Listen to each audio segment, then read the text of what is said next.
Hello, America and curling fans from Canada and Newfoundland. This is your host, Ryan Olson, bringing you the latest action from the 2025 DoubleTakeout.com MoPac Championships, coming to you live from the San Francisco Bay Area Curling Club. It's the club playdowns, both men's and women's separate events here at this club at the same time. As we feature our MoPac After Dark draw between Team Aubrey of Coyotes Curling Club of Tempe, Arizona, taking on Team Walsh, hailing from this club, the San Francisco Bay Area Curling Club. Teams have done their draw shot challenge after practice. That is to see who is going to be closest to the center of the rings. And it appears that Team Walsh was closer and has won the privilege of throwing last, the hammer advantage as it's known. You will see on screen that Team Aubrey is playing with three players. This is the team that was affected by a fall about 2 games ago, and the person that fell was Luba Brock, normally throwing third. She slipped and fell and appeared to have hit her head on the ice. She was able to get up and walk off the ice with some assistance. And I talked with the skip for Team Aubrey, Debbie Aubrey, just before this game, and she said that Luba is fine. She is here at the club tonight and watching and cheering the team on as we see the first rock coming from the lead for Team Aubrey, and that would be Tracy Drummond. So I'm sure on behalf of all of us here at MoPac and everyone watching at home that we definitely am glad to hear that Luba is doing okay and that you know if she needs to have recovery that she definitely will have a strong recovery and bounce back. Um, and it sounds like they're taking it day by day in terms of about her playing which sounds fair. And so we will keep an ear on things, but just wanted to let you guys know right off the bat what is happening as we see the lead rock coming for Team Walsh. That would appear to be Kim Chapin. We saw this lineup last night for Team Walsh,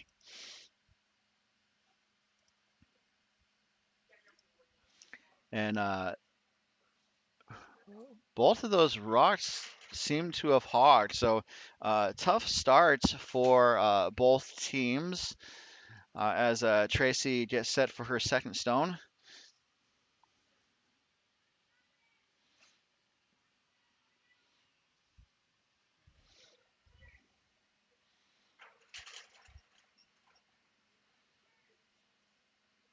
This one looks to have more weight on it.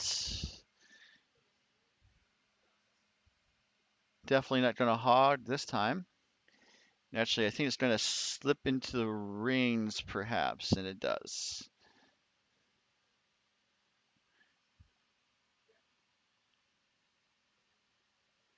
So if I were a budding man, and I live in Utah, so I'm not allowed to bet, uh, I say jokingly, as we see Kim throw her second stone. Um, I would bet that Walsh would hit, and that does seem to be what might be on tap as the sweepers work to hold the line, and mission accomplished. That outturn hit was successful.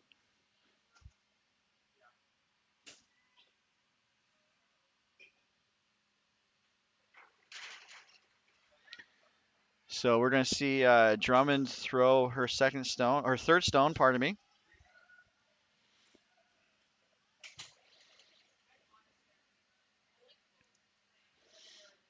And this is a hit two.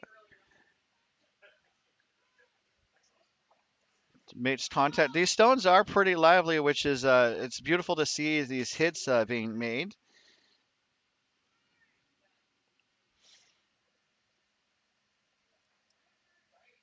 And getting set in the hat is the second for Team Walsh. This would be Kate Garfinkel.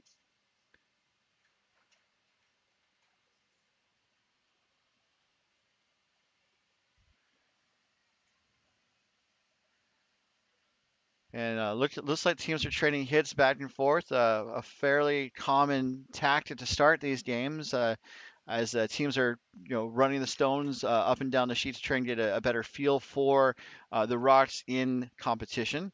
Um, these teams are not seeing the rocks for the very first time because teams did have an 8-minute practice ahead of doing the draw shot challenge. But at the same time, it's always good to see how the rocks play, when the game's on the line. As we see Karen Cole get set for her stones, her first rock, and looking for a takeout. As this is like a jukebox where we're only playing the hits in this end. And that is the third hit of the end, as we see Kate get set for her next rock here.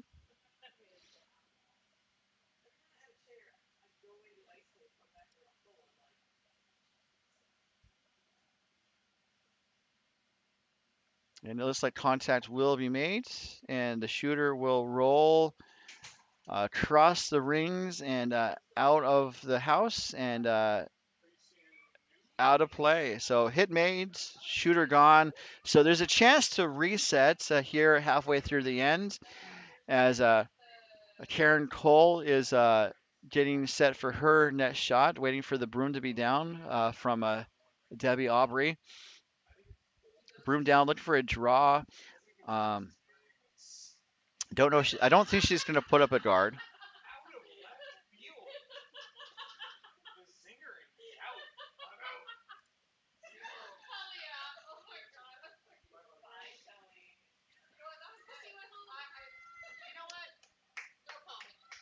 And Debbie's going to join in here as the rock is going to settle in the top of the 8-foot ring. So great sweep. I wasn't necessarily anticipating the rock going that far, so that worked out well for Team Aubrey, as we see Gabrielle Coleman with her first.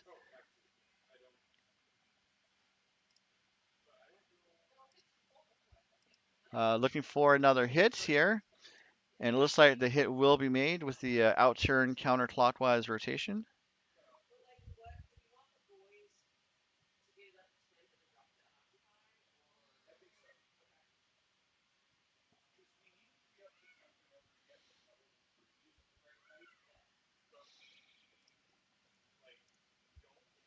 So this is Cole's last rock at the end. And I guess we'll see who is vicing this game.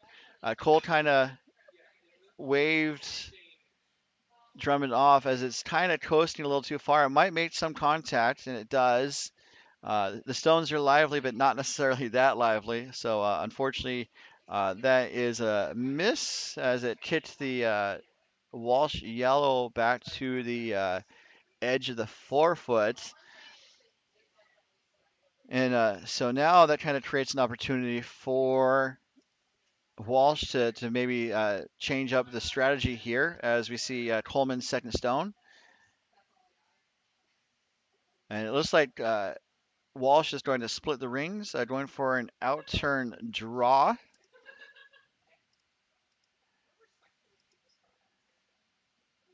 And this is shaping up to be more of a guard, especially as the sweeper is went off of the rock. So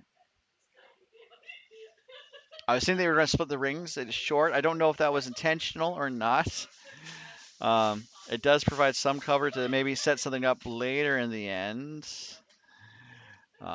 As we see Tracy holding the broom for Debbie Aubrey. As we mentioned, Luba Brock uh, needed some medical attention earlier today. She kind of fell to the ice. May have hit her head, appears to have hit her head. Got some medical attention after walking off the ice with some assistance, and is just watching the game from the warm room. And that means Luba would normally be vice, but she is watching from the warm room, and Tracy is holding the broom for Team Aubrey this game. And that hit was made.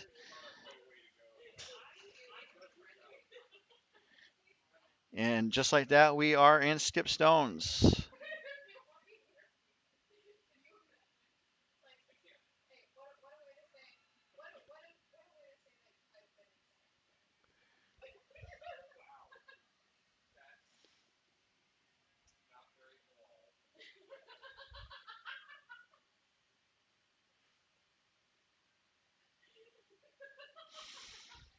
So looking at this situation here, it looks like Walsh is going to try to hit and maybe roll under the cover that is available with that corner guard that Coleman put up with her last. Looking for a hit. Definitely the hit's the priority. And it looks pretty close for the roll. Not really. It just noses it.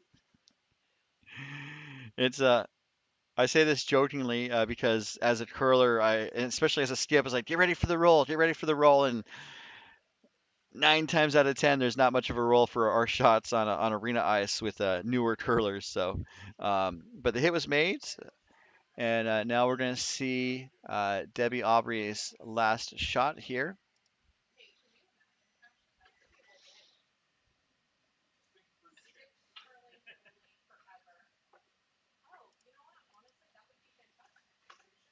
And looking for a hit.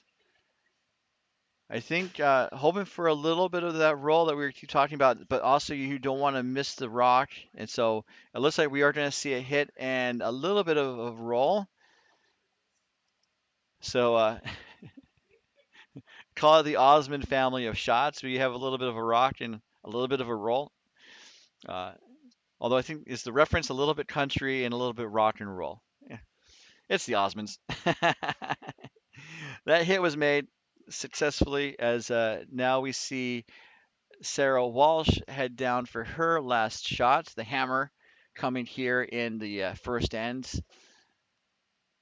And also need to make a note that Sarah is throwing left-handed. I'm trying to keep scores with a score sheet in terms of the shot selection and percentages. So uh, part of the setup is that you mark who's a lefty. As we see the last shot here coming from Sarah Walsh, looking to hit. I think looking to roll away for the blank. That would make sense. And so we are close to seeing the hits and just a slight roll. Is it going to stick around? And it's slowing just a little bit more, but no, it's going to hang on to the edge of the 12-foot ring for a single point. So not a bad outcome. Not the outcome they were looking for necessarily, but that is a force of one. Walsh is on the board. It will take a 1-0 lead into the second end, but Aubrey has the hammer. And we'll find out more as this game unfolds as we return to the 2025 MoPac Championships presented by curling.gg in just a moment. And coverage of this event is being brought to you by doubletakeout.com.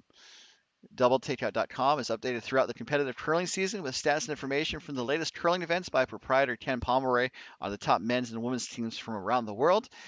He also applies a custom algorithm to see how those teams stack up against each other at DoubleTakeout.com. And by Curling.gg.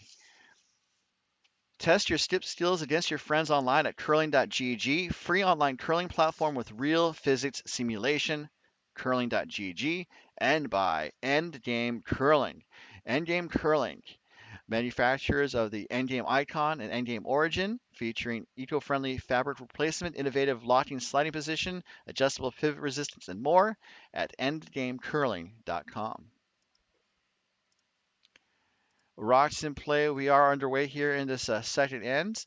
Uh, in just a moment, I'll let you guys know about the other games on the ice, just to kind of keep you guys updated. Part of my goal is to make sure that we showcase the curlers and the games from this region, and that includes the other games that we can't unfortunately get on TV all the time. But definitely want to mention them and let people know. As that first rock from Kim Chapin is a tight corner guard, sorry, a tight center guard. And the no-tick rule is in effect as we see Tracy with her first shot head down the ice, doing the in turn. I think they were looking for a draw around, but this looks like it might crash on the guard if it doesn't hit the brakes. Okay. I I missed that call. It looks like it's a little deep though, and it's going to go to the back of the house out of play. And I just based on the line, it would have been tight. So maybe just a little bit more ice. As we see Kim Chapin with her second shot, she's also looking to draw around with the in-turn draw, clockwise rotation.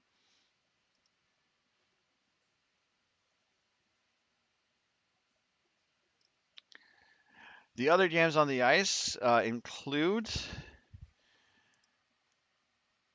on sheet. My apologies, I'm pulling it up.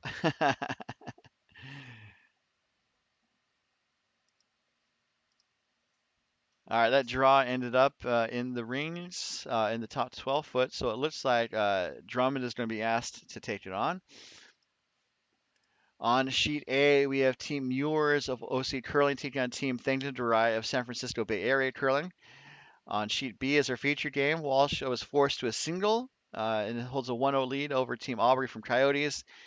Sheet C, a men's game between Team Aronson of Coyotes taking on Team Gilbert of Oval Curling of Utah. Uh, as we see Drummond successfully make her takeout. So there's that tight guard that cannot be dislodged from that center line for at least one more rock by the opposing team, which is not going to be a factor as Kate Garfinkel gets set for her first. On sheet D, we have a game between Team Meyer of San Francisco taking on Team Tate from Coyotes.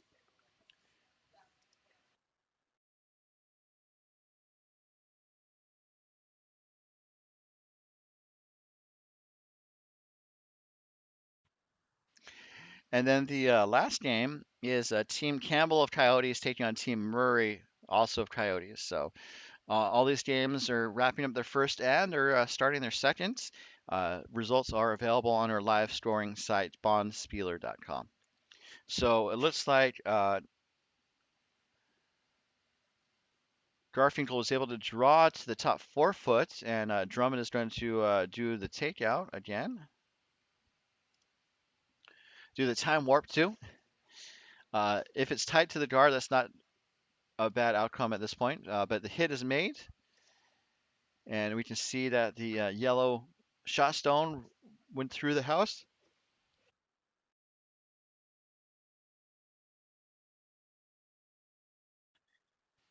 And we can see the blue shooter hanging on the wing there. So that was another successful takeout as Garfinkel gets set for her second stone.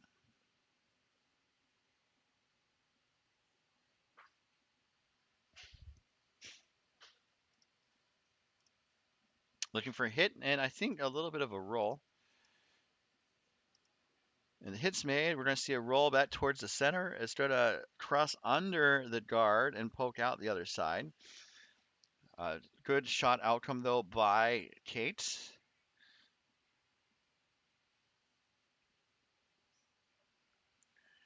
And we can kind of see from this head-on view that it looks to be about 80% buried as Karen Cole delivers her first rock to the end.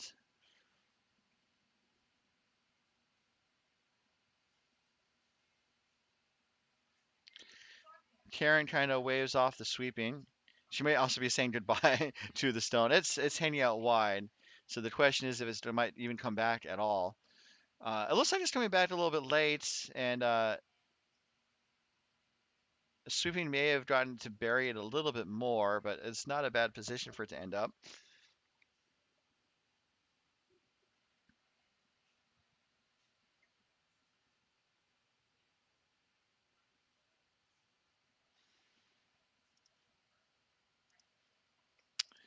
As we see Gabrielle Coleman deliver her first of this second end of play.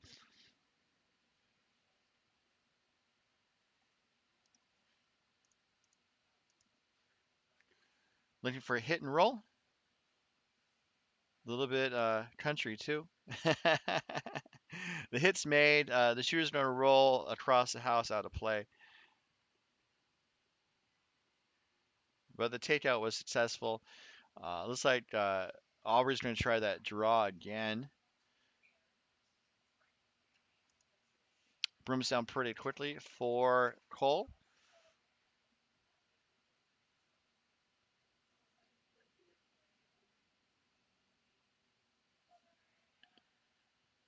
And for people who are new to curling, it's not uncommon to see a three-person team, and actually we're starting to see it maybe a little bit more in the top level of competition. When you have three players, they divide up the stones so that the first two players gets 3 stones each, and then the skip gets the last two. So with 3 players, you have the first player throw 3 stones and then rotates. The second player throws their 3 stones and then rotates, and then the skip will throw the last 2 stones. And so that's how you get to 8 rocks with a three-person team. That draw was pretty nice, as we see Coleman with her second stone.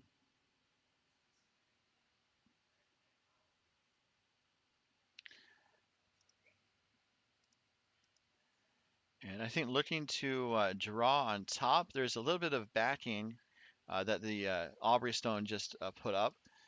So it's not going to curl back and actually just kind of glances past the Aubrey stone and settles, goes through the house out of play. So just unfortunately, just a little heavy.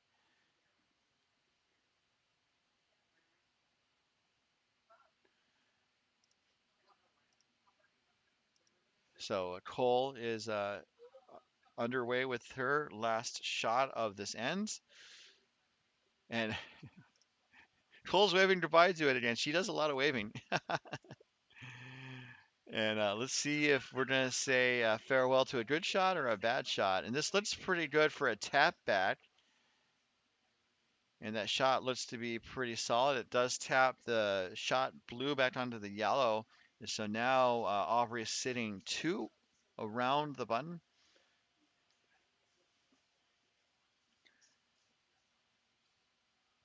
I think she may have wanted it to be um, a little lighter, but I think a pretty solid result regardless.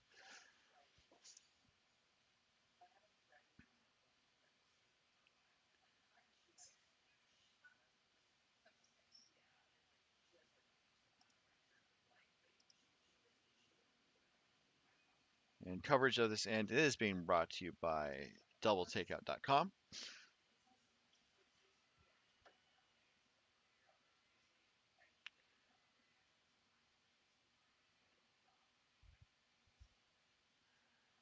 So we are to skip stones already, just like that.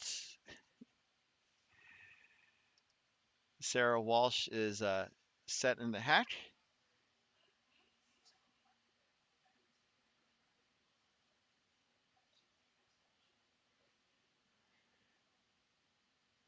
Looking for, I believe, a bit of a heavy draw. Working to push it over. And looks like it is going to get back to the center. And I think they hit it right where they wanted it to, I think. Just a nice tap back there. It is second shot, I believe.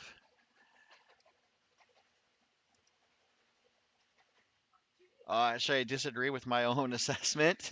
Looking at zoomed in look at the rings, uh, it looks like the yellow rock is biting the button, while the blue is about an inch outside of the button. So it is currently Walsh sitting the shot stone, and the call, I believe, is for Aubrey to hit, to kind of basically do a very similar shot to what Walsh just threw.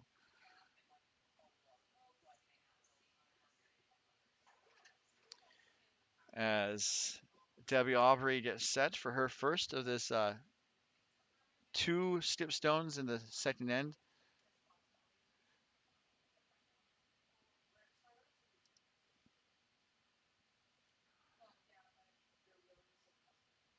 And the line looks pretty good. Wants to make sure just around the guard. It's going to be close to the guard and actually just ticks it. And the shooter's going to go through the house out of play. So just a slight, just a little too light on a little too tight on the line, pardon me. And unfortunately, that makes all the difference in the world. So now Walsh is in a position to put up a blocker to kind of secure their single point. Maybe set up a situation where they could have two there because that guard is not protecting the shot stone anymore.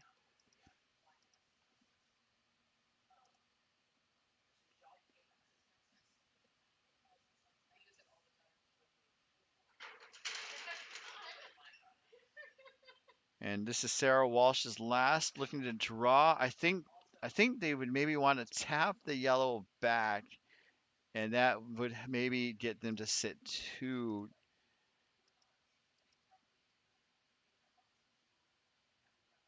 But this is handing out. I think it's going to actually end up maybe tapping the yellow back just ever so slightly. And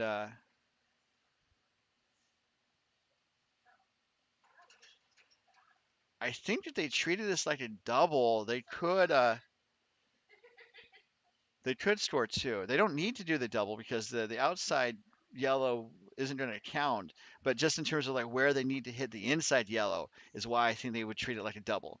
If they treat it like a double, they hit it right in the crotch, go for a crotch shot, and and get the yellow, that top yellow, going sideways, and not run the risk of a jam. So it looks like that's what they're trying to line up.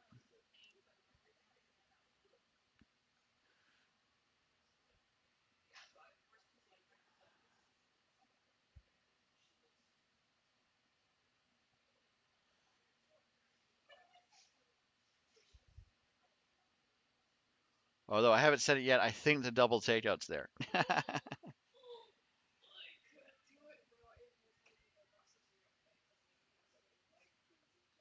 But that was a pair of well executed shots by Sarah Walsh to kind of push Team Aubrey into this situation. Although it did leave Aubrey a chance for two, as we will see uh, what happens next.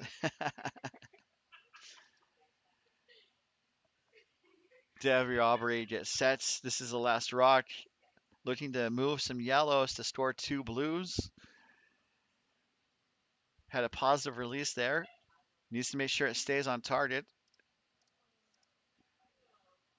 And it looks pretty close from this view.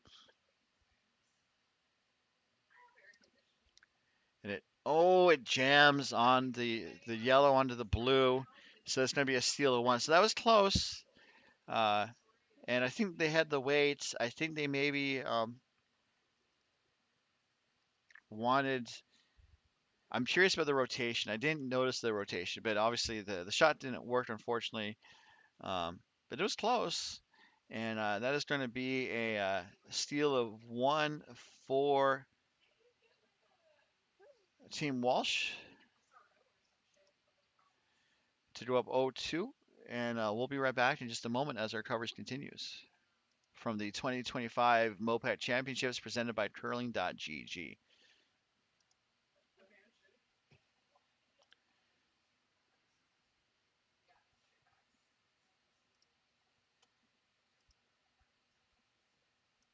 Up 0-2, and we'll be right back in just a moment. And it jams on. So looking at a replay on YouTube, that was an out-turn rotation. And I'm not saying that that wasn't the right rotation. I was curious if they did the in turn and hit the outside stone first, what could have happened, but I guess that also runs the risk of not hitting the inside stone at all. As we see Kim Chapin throw the first rock for Team Walsh here in this third end, being brought to you by curling.gg.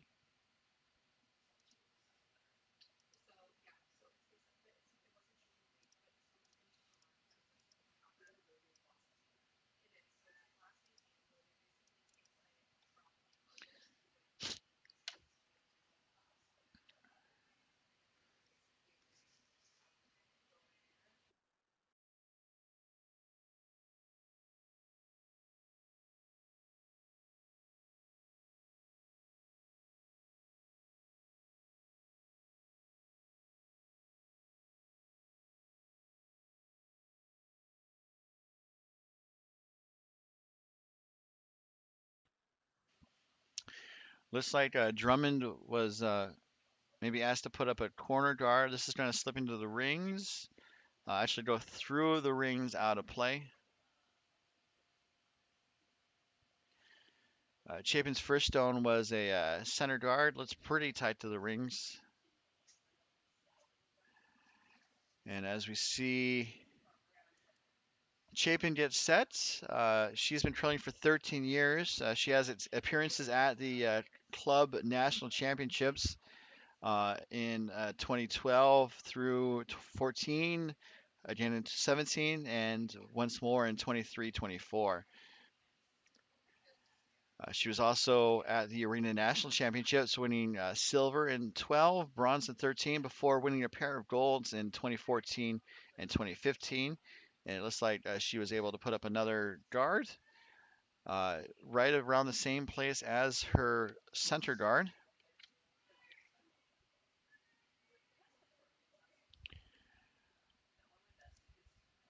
And it looks like with that right side getting kind of clogged up, Drummond is being asked to draw around those center guards. Her first rock was heavy, pardon me. I'll be interested to see where this one ends up.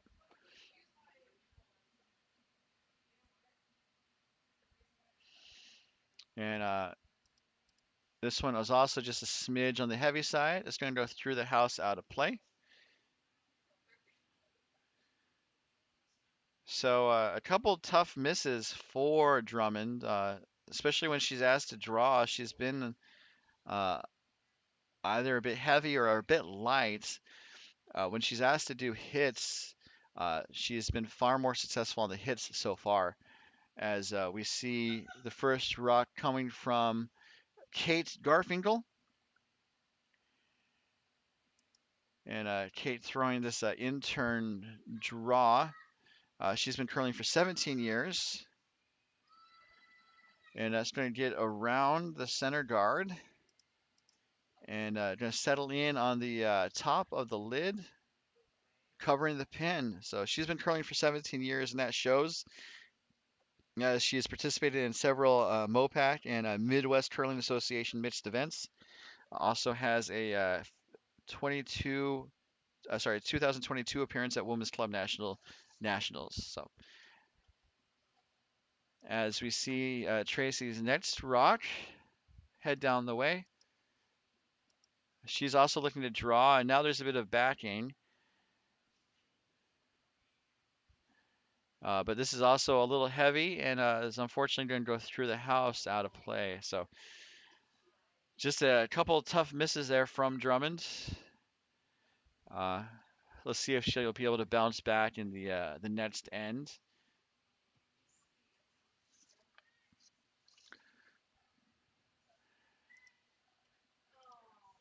As the broom's down pretty quickly for Garfinkel.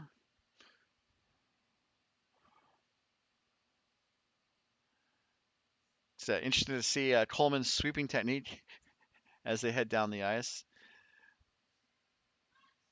I don't know if I would look that graceful. As Garfinkel's drawing into the guard area.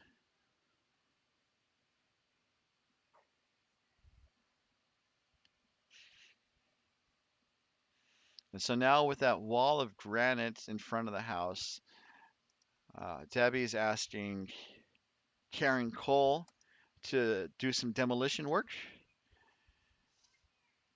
And Karen's been curling for 10 years with Team Aubrey. Her appearances include runner-up at the Club Playdowns last year as lead. Also went to the Club National Championships in 2024, securing bronze as playing second. And then bronze at the 2022 Senior National Championships as lead. And then a runner-up at the 2024 Donna Perky Classic. That is a U.S. Women's Curling Association event, playing second. So moves two of the yellows around. So I would maybe classify that as a successful clearing action as Gabrielle Coleman gets ready. She's been curling for 10 plus years. Previous experience includes the 2022 MoPac Mixed Championship, winning the championship, and also being a competitor at the 2009 Olympic trials for Team USA. That was to select the teams for the Sochi 2010 games. As we watch the rock make its way down the ice.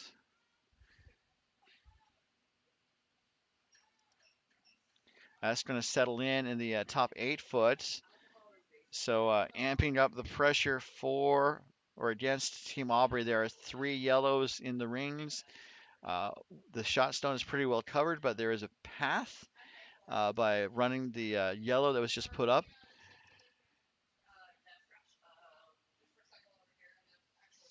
And Karen started curling in Petersham, Massachusetts, joining Coyotes in 2018, currently serving as the vice president and chair of the events committee.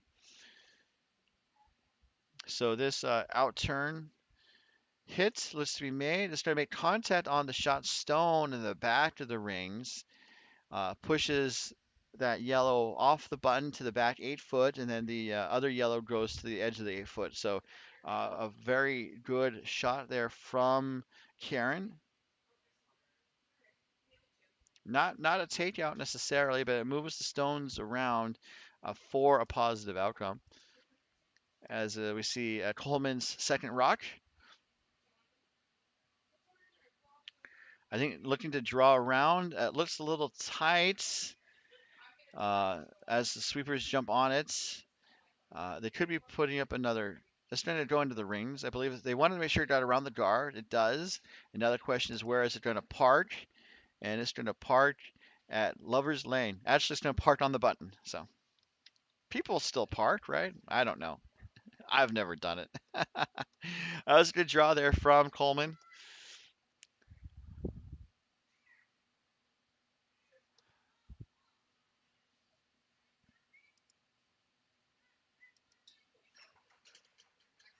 So it looks like Cole's going to be asked to draw, kind of follow Coleman down.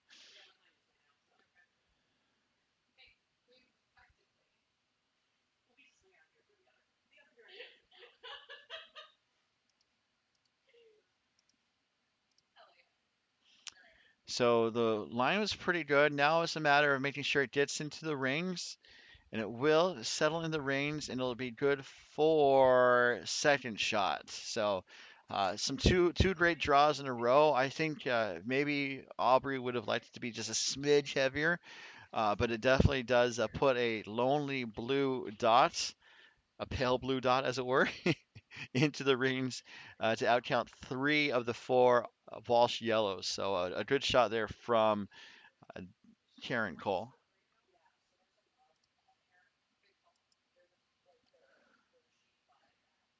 And it looks like, if I were to make a guess, that Walsh is going to block. I don't think they want to draw and risk tapping that blue stone anywhere, as Walsh's first rock is away. She's been curling for 17 years, has appearances at the Club National Championships in 12, 13, 14, 17, 23, and last year in 2024. She was also at the Arena National Championships, winning silver in 12, bronze in 13, and then gold in 14 and 15. That sounds familiar, doesn't it? And that block does appear to be successful. Let's take a look at the overhead there. So a good front stone, as it were, and that settles in the top 12. And so now the question is, how does Aubrey get access to the shot stone? And the answer is to try to draw on the bottom side or the left side as we change views.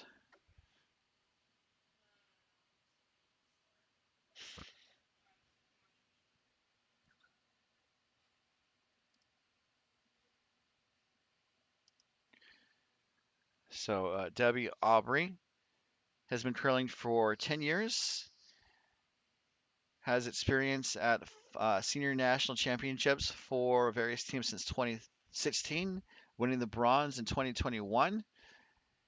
Also was at the club national championships for several years, securing the bronze in 2024. As we see, it looks like she's starting to go for an in-off.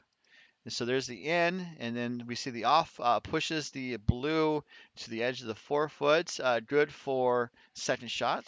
So that first lonely blue isn't so lonely anymore, which is good news for that blue rock's parents. It's always nice for a blue rock to make some friends, especially when going to a new school or a new neighborhood.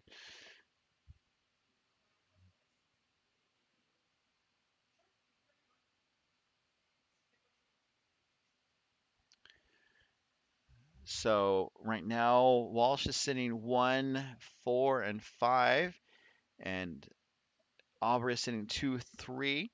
And I'm curious about how Aubrey gets to score here. Um, I would almost take away the uh, the in off, the slightly further out in off on the left edge or the bottom edge, and that way Aubrey would be forced into maybe a difficult draw for 1, maybe 2. That's just a guess. I don't know if that would work actually.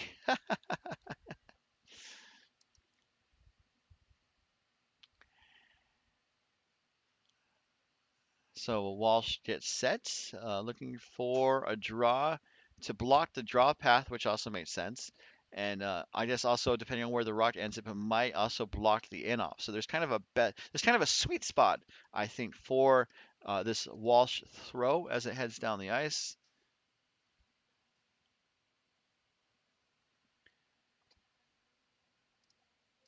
And I don't know if it's that sweet in terms of where it ended up.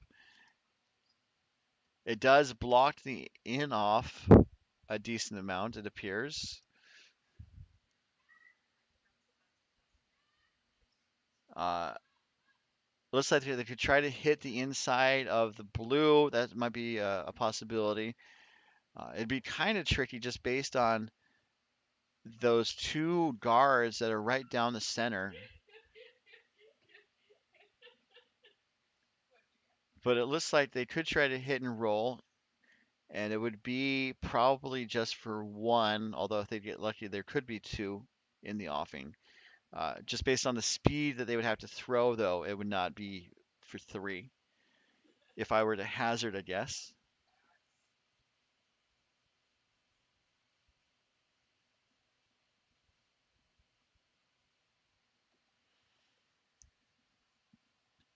So the broom is down for Debbie Aubrey's last. Debbie shares her home with her husband Tom and 2 parrots named Dixie and Shiloh, sharing her backyard with a feral cat she calls Kitty. She has served on the board of Coyotes curling since 2017.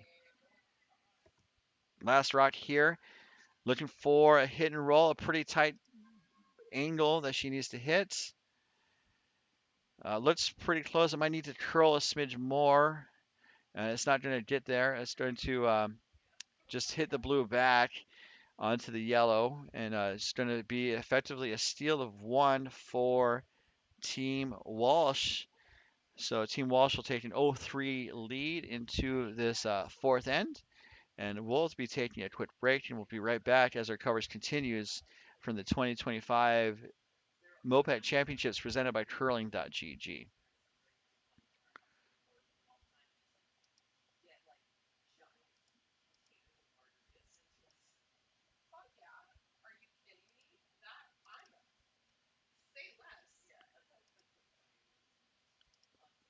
Taking a quick look around the rings before we resume our coverage of our feature game.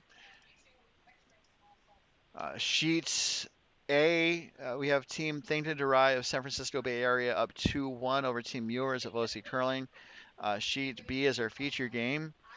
Uh, both games were in the third end, but obviously Sheet B just finished their third end as the Team Walsh has stolen every end so far. No, I don't think that's correct. I think they stole the last two ends to take a 3-0 lead over Team Aubrey. The remaining games are men's games, as we have Team Aronson of Coyotes up 3-0 over Team Gilbert from Oval Curling. Sheet D, we have Team Meyer of SFBACC up 1-0 over Team Tate from Coyotes. And on Sheet E, we have Team Campbell of Coyotes up 4-0 over Team Murray from Coyotes. So that brings you up to date on the scores that we're keeping track of at bondsfeeler.com.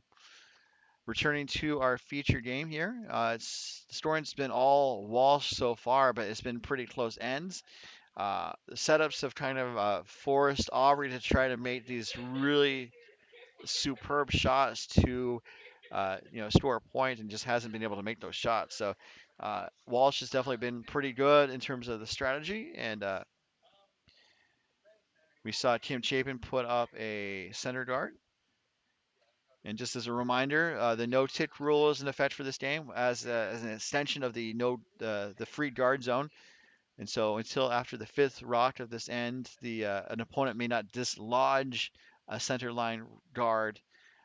If they do, it's a penalty or a violation. The offending team could be removed, and the original stone resets. Or else the other team can say, "Hey, we're happy with how it ended up," and leave the rocks where they stood. So. Hope you guys are having fun tonight. It's some MoPac After Dark action. If you do have questions or comments, let us know in the YouTube chats. I do notice, I do see them. I do respond, maybe somewhat inappropriately. I try not to, but it's hard to resist sometimes. But otherwise, we hope you're enjoying your evening as we bring you this end of curling by End Game Curling. There we go. Big card, small card. And so it looks like Chapin's second stone is trying to wreck on the guard. And so MoPac After Dark, just as a question. So from someone in the room, the chat's coming from the room. So MoPac After Dark is basically a joke. We're making fun of Pac-12 After Dark. And but because we have Pac-9, we're like, oh, we can take advantage. Like, this is the nightcap. We're like, I'm good. I have some spam musubi, so yeah, so I appreciate it. So, and also like we're a little looser on the broadcast, with some MoPac After Dark. Yeah, people are encouraged to just kind of unwind a little bit. The weekend is here. Yeah, the weekend is nigh. So, who's laughing at the commenters? That would be it's Anto Serna. She's in the chat. That's what I meant when I said that the chat's coming from the room. So they tried to do movies in the late 90s and 2000s where it's like, oh, don't text message because like scary things might happen, with the network and stuff. So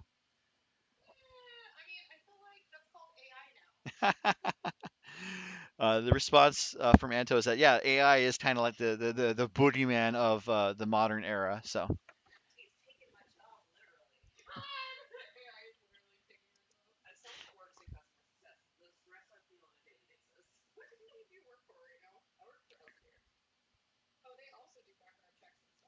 So we're seeing the third shot from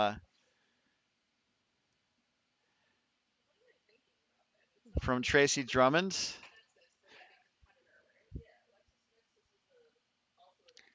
And this looks pretty good for a hit. We're going to see a little bit of a roll coming, and the roll actually goes under the guards and pokes out the other side. So I'm going to bet dollars to donuts, and I have dollars and I don't have donuts. So this actually should be a win-win.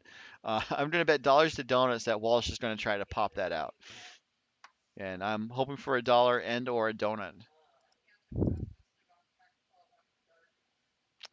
As we see Kate Garfinkel's second stone, I believe.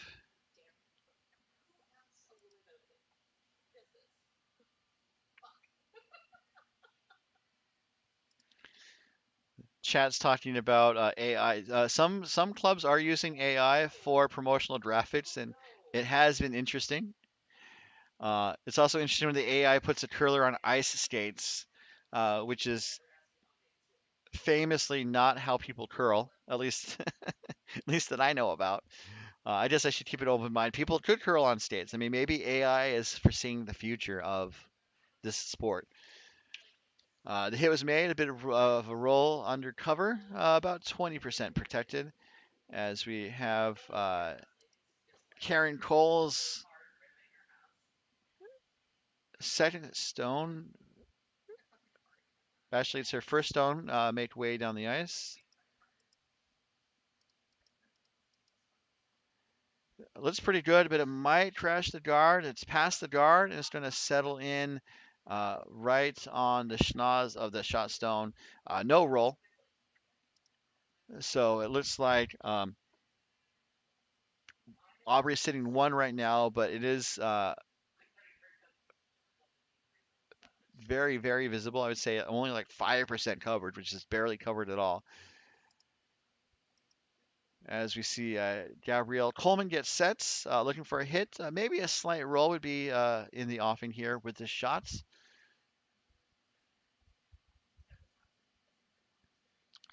We are playing 8 ends of regulation, although teams can choose to resign early if they feel the game is out of hand. Uh, Needs to maybe curl up a smidge more. You can kind of see Coleman kind of coaxing it a little bit, and it was enough to make contact. The shooter's going to roll out of play, and then the shot stone is still shot stone. So would mark that as a slight miss, I would think, or just a miss outright. As you take a look overhead, you can see the shot stone there on the edge of the 12 foot. And it looks like Aubrey would like Cole to draw again. Maybe just a little more ice or a little more weight to get to the back of the rings.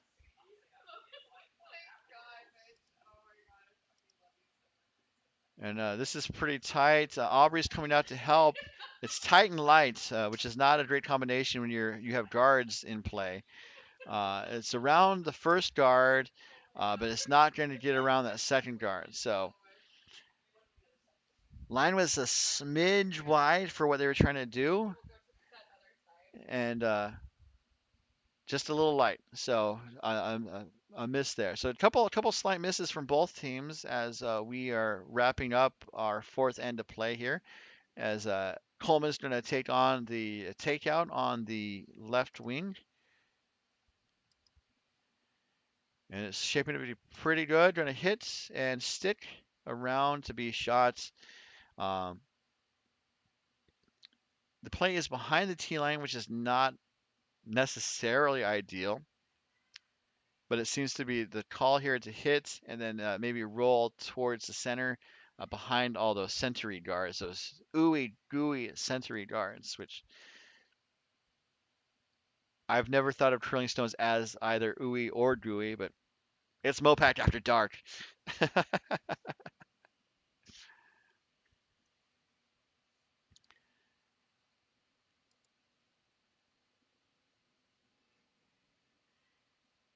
And also, apparently, Frasier at Paramount Plus is not coming back. So we have to find humor where we can, if not through Frasier Crane. So the hit's made, taps it back. MoPac After Dark. If I say MoPac After Dark enough, can I make it into a thing? And I will answer my own question and say probably not unless I can get T-shirts made up. But they'd have to be like really cool T-shirts that would glow under black lights or something. But we could maybe brainstorm this, workshop some ideas, come up with a concept, and have some fun. What other curling association? What other regional curling association is just having a blast here, watching some great curling uh, on the west coast of California on a Friday night. So looks like we are to skip stones. Walsh is going to throw takeouts. It's kind of hanging out. It's going to just chip the blue, but this might be enough to get it to go to the back 12 foot to be second shot. So I was saying earlier that you don't necessarily want to draw play to the back of the house, but that is the hand that is being dealt to Team Aubrey. So it looks like they're going to try and take out the yellow and sit two. Um, and then for Walsh, so looking at the scoreboard the way it is, they might be content to just bop out one of the Walsh Blues to sit shot, and then force Aubrey to make maybe a slightly tricky shot for two. So that's kind of how I see this end shaping up, as we are in the end game of this game, not the game, the end game of the end. End game curling, I just got it. Uh, as we see Debbie Aubrey get set for her first of two skip stones here in the fourth end. Have I mentioned I've been here all day? Have I also asked you to try the veal? Her shots away, looking to bop out the yellow. A slight roll would not be too bad to try to get a little undercover, but they need to make sure it sticks around. Indeed, it will. A 4-second shot. So I was talking about maybe Walsh drawing, but I think maybe what the call would be is to hit and roll. That would maybe accomplish both tasks, where if you hit and get rid of the second Aubrey counter and then roll to be shot buried, that would then force Aubrey to try something pretty tricky for her last. You could also try, I say try the double, but I'm not sure the double's there. And I say that, and then she's going to make it. But I think the hit and roll is the best likeliest outcome of the shot. In that way, it would minimize any potential score that Aubrey could put on the board. Keith in the chat asks or suggests that we get Darren Molding to come down and talk about hot dogs, which seems kind of like an insidery joke that I don't know about, but I would like to know more. I would like to take your pamphlet on Darren Molding talking about hot dogs. As we get set for Walsh's last rock here, looking for a bit of a hit and roll.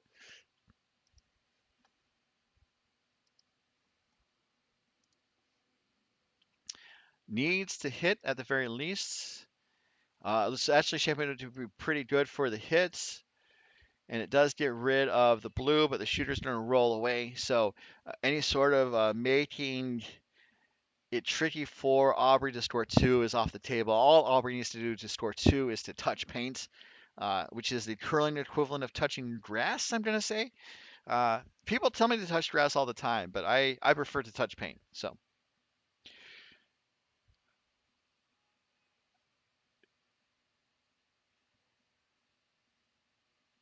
I hope everyone's having fun. I'm kind of cracking myself up, and I probably shouldn't. I should be focused on this game. As we see Debbie Aubrey with her last here, all she needs to do is touch paint for two. And that would get her right back into this game here in the fourth end.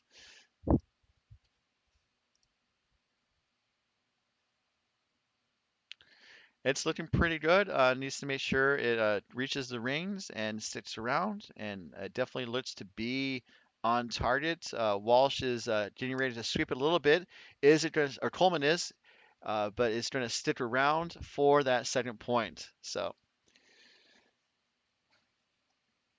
Keith had some elaboration about how Darren and his co-commentator were just waxing philosophical about talking about hot dogs and making messy illustrations, I guess, with the markup. So We don't have that yet at MoPac.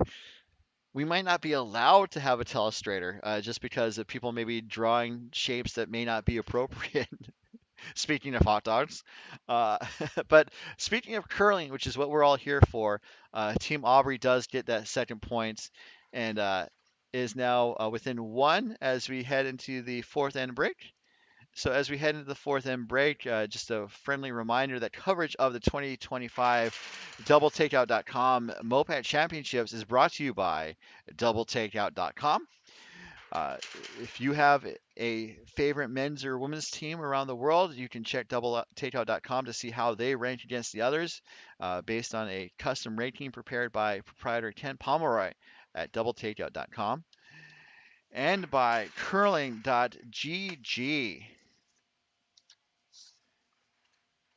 Test your skip skills against your friends online at curling.gg, free online curling platform with real physics simulation, and by Endgame Curling,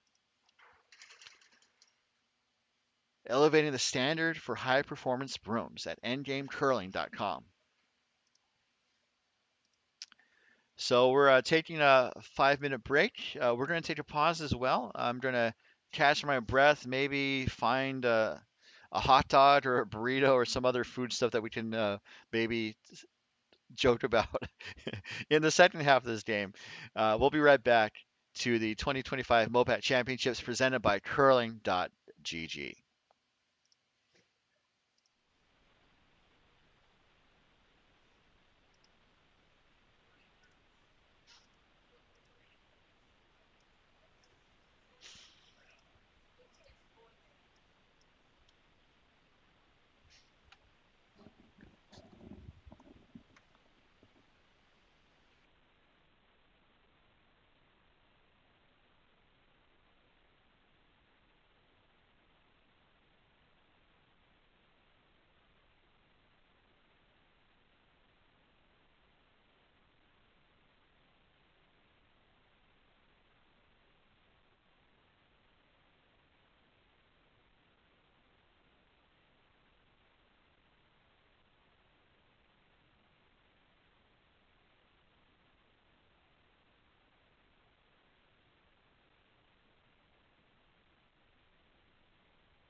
Welcome back to the 2025 doubletakeout.com MoPac Championships. We're live at the Oakland facility of the San Francisco Bay Area Curling Club, the home, as it were. We have rocks in play and underway here in the fifth end. This rock is coming up a little short, and it's going to be a hogged rock, so people can put a tuppence into the pig jar. And I'm joking, of course, because someone said a penny is way too small a monetary value for putting as a penalty for hogging the rock. So a tuppence is 2 pennies, so that's twice as many pennies. So Tracy Drummond gets set for her second stone. Tracy's been curling for 14 years, has mixed regional event experience on teams Baird and LeClaire since 2015. Also finishing second place in MoPac.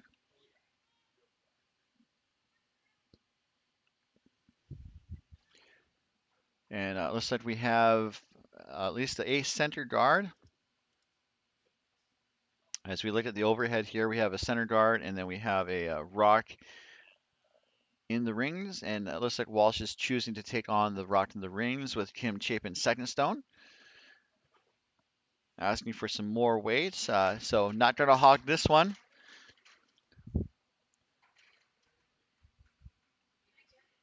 Let me show you what I'm seeing.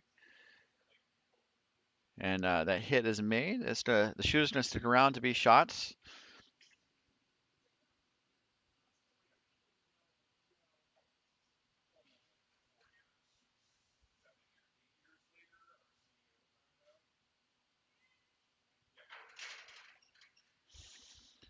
As Drummond gets set for her third rock. Her experience also includes winning the MoPac Senior Championship in 2024, playing lead with Team Baird, uh, winning the Women's Irma Alberta Summerspiel in 2019 with Team Lang, and finishing in second place in the International Division of the Pacific International Cup with Team Nassau in 2019. And let's go back to the house.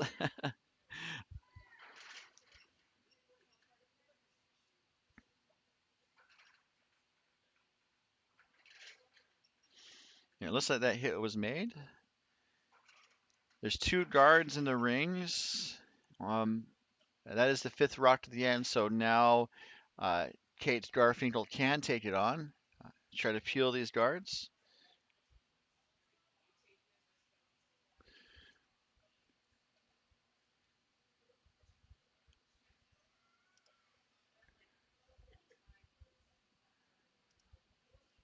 And it looks like they're going to get one, and just glances off the second one, and the shooter's going to roll into the top 12 foot, biting the 8-foot ring.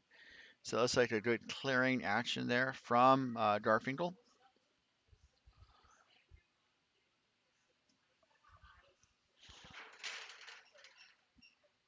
So it looks like Aubrey is looking to run the blue back onto the yellow for Karen Cole. And I mentioned this at the top of the broadcast, but Team Aubrey is playing with three players as of this game because they were the team that was affected by a medical situation in the afternoon game. Apologies for the camera shenanigans. As it glances off the blue, pushes the blue guard wide, and the shooter's going to go through the house out of play. So it does open up the shot stone. So speaking of the medical situation, Luba Brock, the normal third for Team Aubrey, she had a slip near the boards at the home end a couple of games ago, and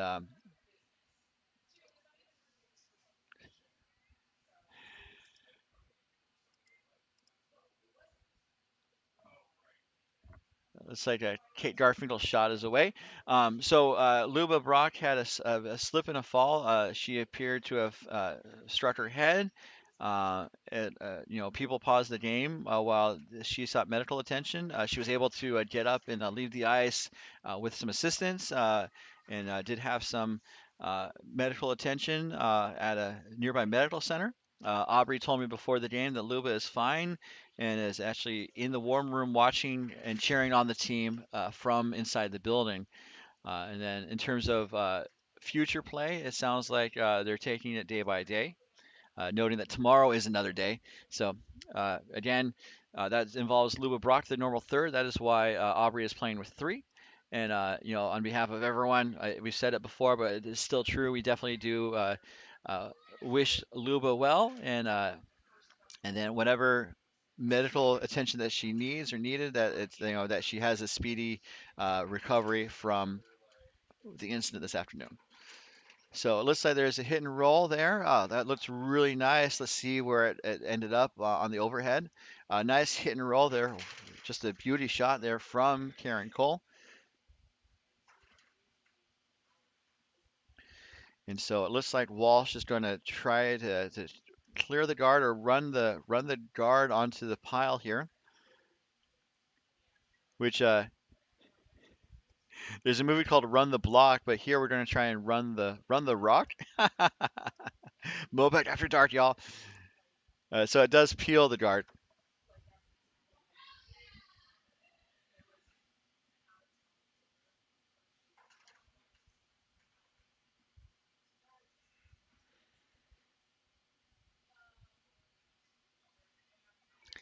So with that guard gone, there's one Aubrey stone on the top of the button, and then a Walsh yellow right in front of it. So it looks like Cole is being asked to just kind of put another guard in play, is my guess.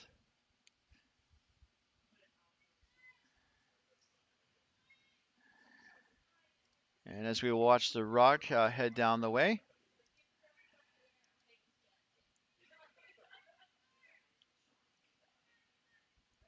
looks like that guard is pretty successful. It's a pretty solid mid guard, close to a tight guard. And so Walsh is looking to peel it. Walsh has the hammer this end, and so is trying to find a multiple point scoring opportunity as we see Gabrielle Coleman with her first, maybe her second.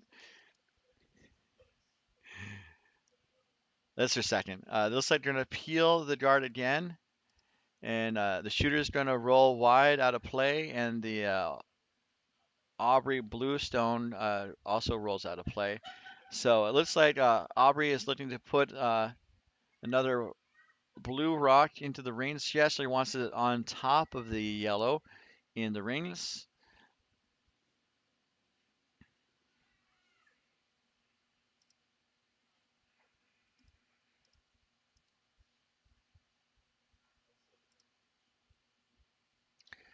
As Debbie Aubrey gets set.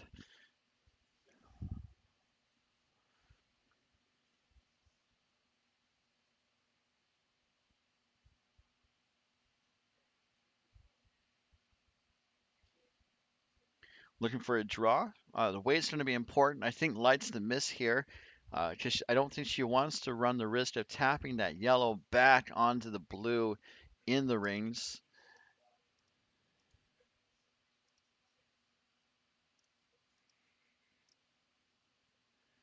As we see the rock come down. Sweepers are off of it, and it looks like it's going to be another mid guard. So, not quite sure if she wanted to draw on top. That looked to be what she had wanted. Um, and so Walsh is going to try the run back again.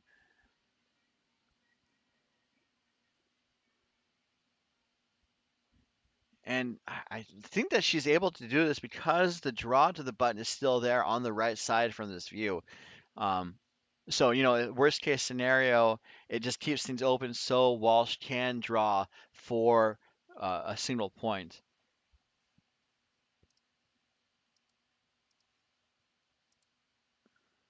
So as we see Sarah Walsh push out of the hack,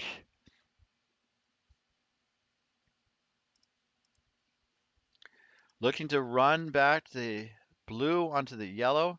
It looks pretty close actually. So blue onto yellow onto blue gets the blue moving, and then the blue guard settles in the top 12 foot. So that was a really great shot there from Sarah Walsh. It looks like Aubrey will tap out the yellow, hopefully stick around to sit two, and then force Walsh for a single. So this is not a gimme shot, as it were, um, but it should be a shot that Aubrey should make, and then force Walsh into that single points. However, if uh, if Aubrey were to miss it, then Walsh would have a chance to score two here. So interesting risk reward equation here. This looks pretty good out of hands and is going to hit and roll towards the center now to try to get it buried, and it settles into the back button. So a pretty good shot. When you look at it from the overhead, it does look to be about 80 to 90% open. So Walsh does have a nose hit for the single point. And when you're curling, when you have these types of last shots, you kind of look to consider what shot you favor. So we can see here that Walsh is favoring the takeout or the nose hit takeout.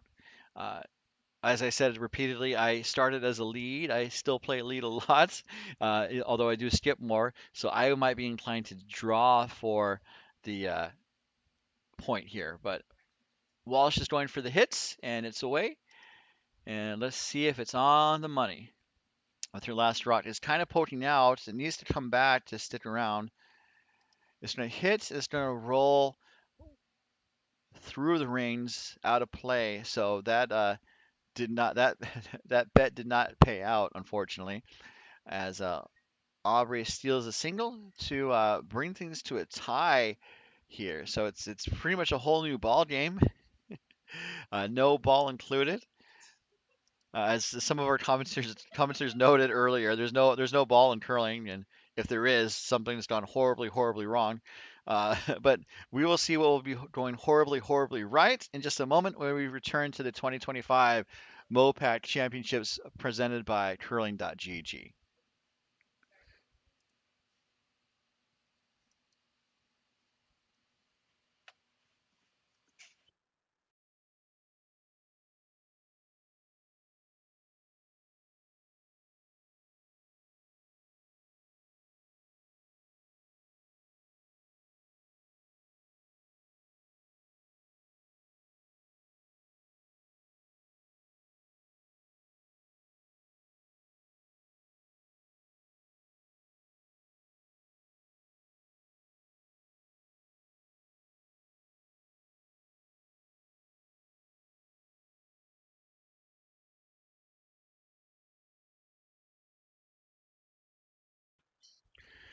Welcome back to the 2025 doubletakeout.com MoPac Championships as we see Tracy Drummond deliver the first rock of the sixth end. We are all square after five ends. It's been a pretty tight game. Uh, Not going to jinx it, but all of the games that we've had on our broadcast have gone the distance so far. Eight ends of play. Uh, we've seen one extra end game on the different sheets, but uh, I think we've seen a lot of great competition and definitely underscores the level of competitiveness and excellence that we see in our MoPac region. So, uh, to quote a random internet commenter, you love to see it. So, as Drummond put up center guards for her first, it looks like Kim Chapin is going to try to put up a corner guard or go into the rings with the outturned counterclockwise rotation, and it is indeed a corner guard.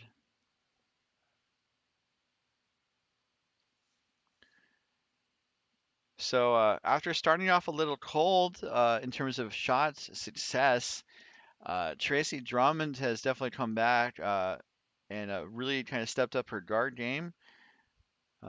Looks like in the last end she made two guards and then also had a takeout. As we see this net stone coming from Drummond. The slight downside about trying to keep score is that sometimes I miss shots, and so I don't necessarily have the full story. But trying to tell the best story that we can, especially with these excellent players that we have on the ice. And it looks like Drummond is going to tap the center line guard off the center line, and the shooter is going to also be slightly offline. But you have some offset guards that cannot be fully removed until the fifth rock at the end. And they came to take a look. I don't know if the guard on the left is on the line or not. As we see Chapin get set. I think looking to draw through the ports. Based on the weight, it looks pretty close.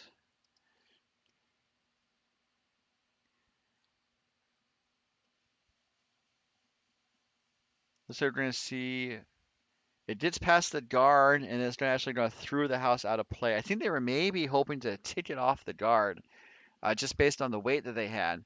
But no contact on that guard of their own team, and the shooter goes through the house out of play.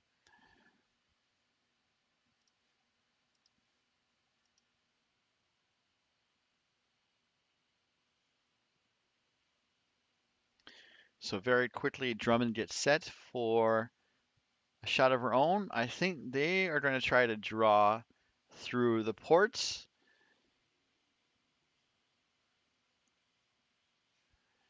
And this looks like it might wick off the guard, and it does crash on the guard. And it's going to zoom to the back of the rings, through the back of the house, and right on the back line.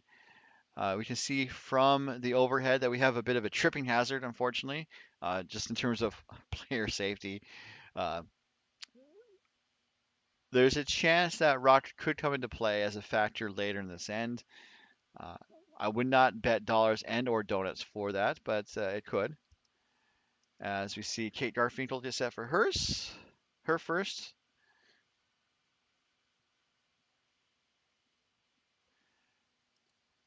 Now with the five rock rule over, we're going to peel some of these guards. One of the blues goes away, and the shooter's going to roll wide to the wing in front of the house. So that was a good clearing shot from Garfinkel.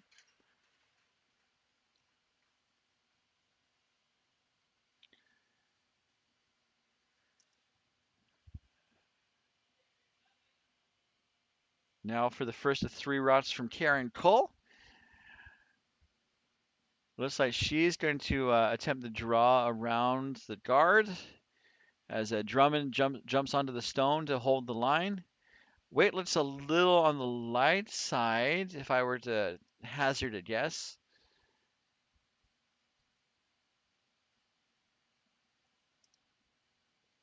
Looks like it might get to the top of the house, and it does just barely. What we call a nibbler or a biter in the curling realm, because curling needs more fun nicknames, I think. So we have some, but we can have more. So it looks like Walsh would like to clear the guard and um, maybe make some contact on the blue in the rings. Garfinkel's got the weight. Let's see if she's got the line. It looks pretty good. It's going to get one.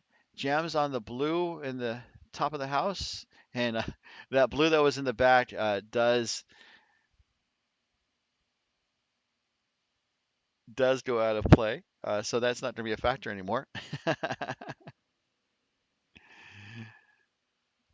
Someone in the chat does note that the character Nibbler was on Futurama, a pretty enigmatic character, but was used in a fun way, at least in the early seasons of the show.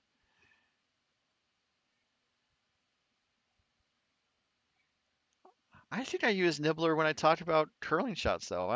Maybe there's room for more than one nibbler. So looking to draw again, and this looks pretty close. It's going to settle in the back of the forefoot, back to the button. So it's just kind of hanging on to the lid there. We do have Aubrey sitting 1. So Walsh is going to try to keep opening the middle. As you see, Gabrielle Coleman gets set for her first.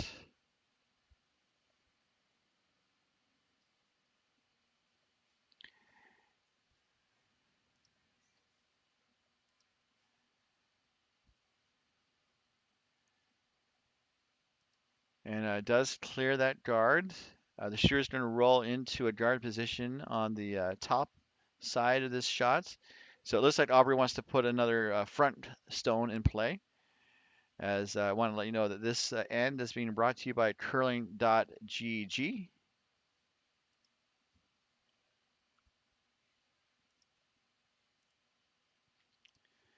And we see Cole get set for her last stone, I believe.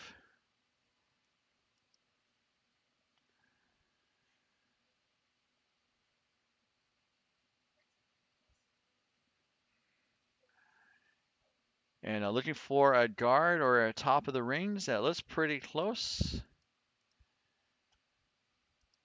I maybe would have wanted to have a second stone in the rings, maybe just to provide another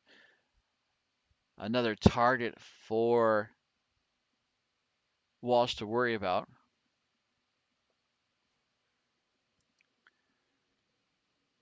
As we see Coleman's next rock head down the way.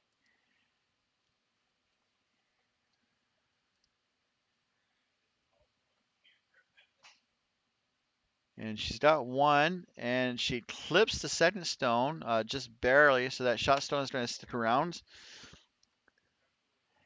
And just like that, we are to skip stones here. And it looks like Aubrey wants to put the guard back up, especially since that blue Aubrey stone is pretty well protected. You can see from this head-on view that it is almost all buried.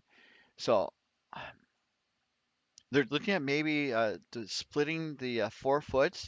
Actually, no, they're not doing that. They're looking to draw to the top of the 12 foot, I think. Um, I still think putting another one in would be a good call. Like just put another blue, when you look at this overhead, you can see the Black Lives Matter slogan or name in the range. So if you put it by the L, maybe uh, that's where I might think to put it, just to kind of really really discourage Walsh from trying to take out that shot stone. And looks like they're going to try and put up some protection though. That definitely seems like a very valid strategy. And also, as I haven't said it too much this weekend, but I'm not on the ice. I don't know the conditions, and I don't know the shots that people feel comfortable with. So Aubrey is choosing the shot, and it definitely seems like a viable outcome. And so, who am I to disagree? And this shot is going to be a guard, and it does protect the path to the shot stone. But I was thinking like if you moved it like another 4 feet, it would do the same thing and it'd be counting. So that was my approach to this end. Um, Although funnily enough, I often play with a skip who is pretty aggressive about putting rocks in scoring position, and so that may have rubbed off on me just a little bit. But that was a great shot there from Aubrey, as I have once again stopped scoring for the night. Trying to keep score for the entire game is tough. I mentioned earlier that I usually stopped doing scorecards for baseball games when I, went to go get a hot dog with my buddy Darren Molding. Uh, and I am joking. I don't eat hot dogs. Uh, this shot from Walsh here, looking to, I think they were maybe looking to try to draw around, but it really took off on them is actually going to curl into the pile. It's going to promote the blue into the ring. So it kind of does what I was calling for anyway. So life is just like that sometimes, and life moves pretty fast from a movie I've never seen before, which is Speed. Was that that'd be funny if Ferris Bueller and Speed had a crossover event. Um, so now Aubrey's sitting two, and I think now looking to, fasten the hatch, batten the hatch to prevent Walsh from having a draw to the 4 foot for a single point. So well played ends from Team Aubrey. Some good shot selection and execution. To answer the chat question, am I buddies with Darren Moulding? I am not buddies with Darren Moulding, although I like to heavily imply I am, apparently. So, MoPac After Dark, friends. We're here all weekend long as Aubrey puts up a high front stone in the 12-foot ring to sit three. And so Aubrey is going to face a draw. Needs to be full 4 foot, and good. Luckily for Aubrey, that path is still open. Um, and I think, sorry. Luckily for Walsh, that path is still open. Uh, I think Aubrey put the rock in a really solid position, but as I've said repeatedly through this weekend, you can't it's very rare that you can block all the paths to a winning shot. So, Aubrey uh, really put rocks in some really great positions, but at the end of this end, we have Sarah Walsh with a chance for one here.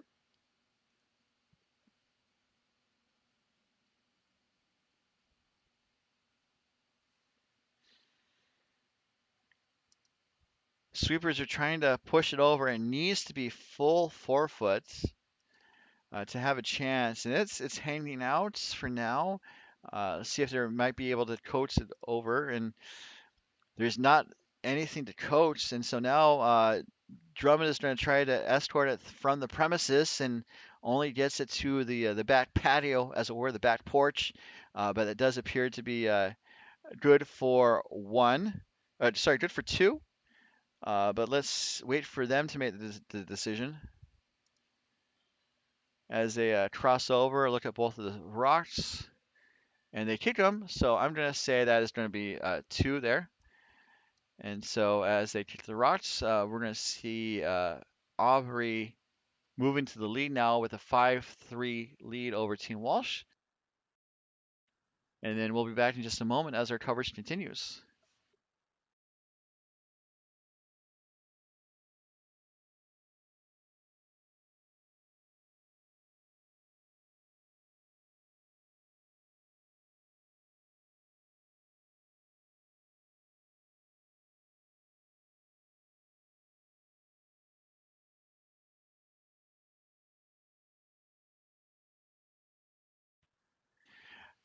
Live streaming of this and other regional competitions is powered by the clubs and hundreds of members of the Mountain Pacific Curling Association. Our mission serves to grow curling and foster competition in Arizona, California, Idaho, Nevada, Oregon, and Utah.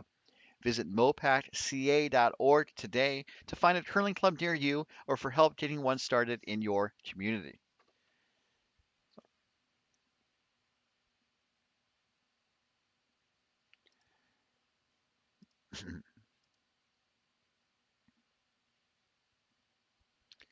So about to get underway here in the seventh end.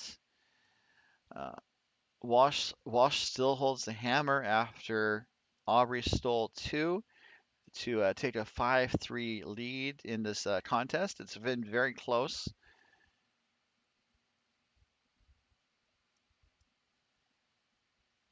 And it looks like it's going to be close to a center guard.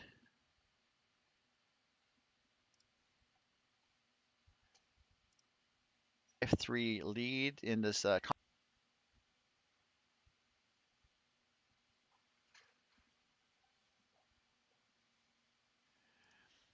and that does end up in play. And so it looks like Tim Chapin's going to be asked to throw some heat, dare we say a high, hard one at the rock, and it needs to curl just a smidge more. It looks like it's on target for a hit, and the shooter's likely to stick around, and indeed it does. As we will note that this end is being brought to you by Endgame Curling. As Tracy Drummond gets set for a hit of her own.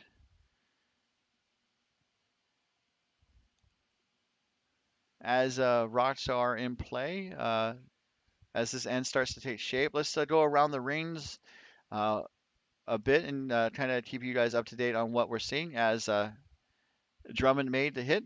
It's an open house now. So we have a final on sheet A as Team Thing to Durai was an 8-3 winner over Team Muirs of OC Curling.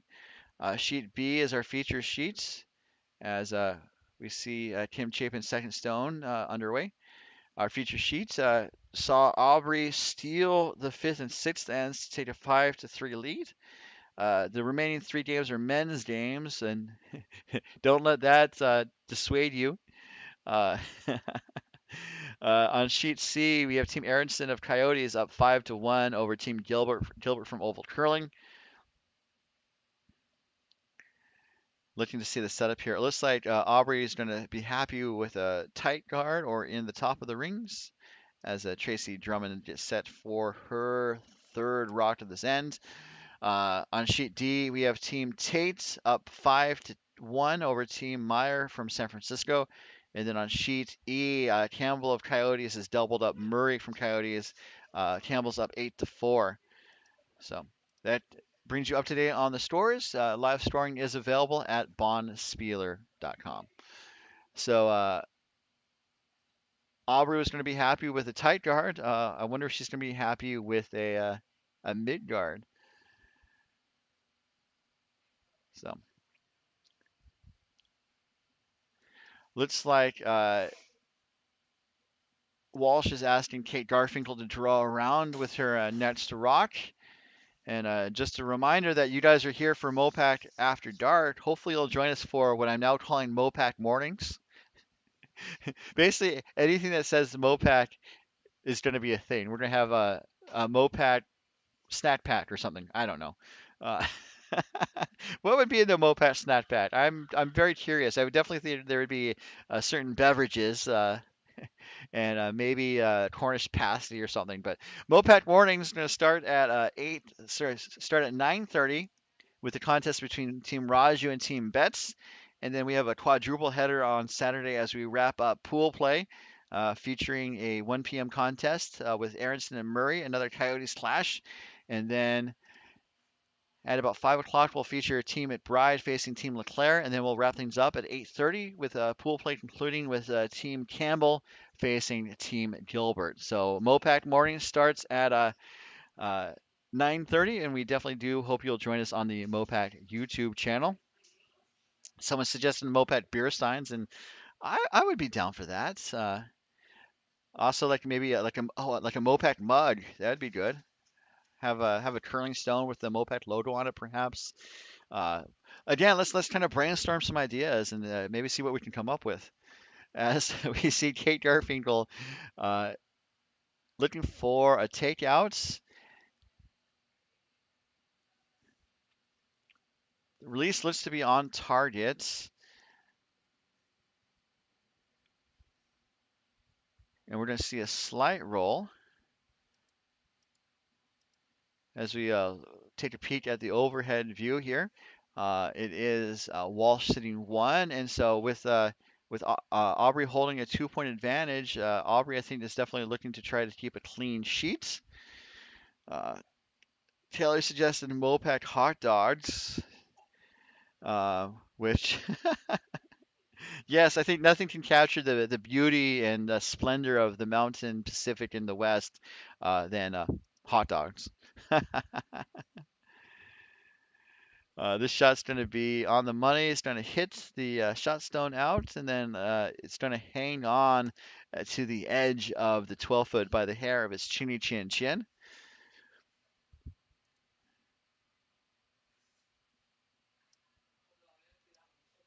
I think there's some M words that may not lend itself to Mopac because I was thinking we could have like some Mopac mariachi, uh, which would be interesting to see what would happen. We'd also do some Mopac munchies. That would be fun. So again, we're spitballing here. They say no bad ideas, and we're definitely going to put that adage to the test with our brainstorming here as part of MoPac After Dark. Uh, that was a good hit and roll to be about half covered. Now, let's sneaking a peek at the overhead view. Looks like we want to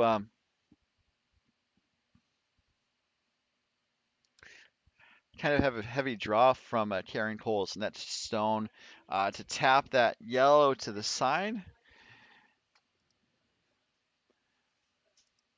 Drummond is on it to try and hold the line. It's going to be close, and I think it's going to tick the guard, and it does. But it looks like the shooter is going to roll to the edge of the 12 foots and actually just kind of be outside the house. So kind of like me, um, outside the house. It could end up being creepy in a lot of ways. So I'm going to move on. Talking about no bad ideas, we're gonna keep rolling here on Mopac After Dark. So. But maybe someone like outside in the rain as it comes down, like in Friends when they get locked out of the apartment. That's what I meant. That's the ticket. As we see, Walsh here might have something happening as looks like she's going to draw, maybe tap back or maybe split the yellow, the top yellow into the rings, and that does look to be what happened. That was a well executed shot there from Sarah Walsh's ring. That was Gabrielle Coleman's stone, I believe. So now Aubrey is, I think, maybe looking for some damage control here, looking to hit and then a roll undercover. Uh, as we're to skip stones already, it's kind of crazy when you are having a fun conversation how time flies, even when I'm talking mostly to myself. So